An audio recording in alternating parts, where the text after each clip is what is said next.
Police आयुक्त पुण्याचे त्यांना बडतर्फ केलं पाहिजे ताबडतोब. पुण्याच्या पोलीस आयुक्तांनी कोणाला मदत केली?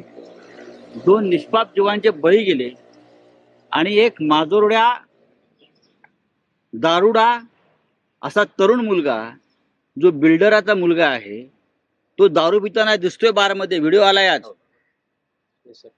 आणि तुम्ही त्याचा रिपोर्ट काय देताय? कोणी केलं हे सगळं? भ्रष्ट पोलीस आयुक्त, भ्रष्ट पोलीस यंत्रणा आणि एक आमदार, आणि तितक्याच भ्रष्ट आमदार. पुण्यातल्या जनतेनं आंदोलन केलं पाहिजे पोलीस आयुक्तांच्या समोर जाऊन. काय चाललं हे? आमदार रवींद्र धंगेकर यासाठी उभे ठाकलेले आहेत. मी त्यांचं वाचतोय, पाहतोय. मी पाहतो काय आम्ही सुद्धा शिवसेना त्याच्यामध्ये सक्रिय होईल.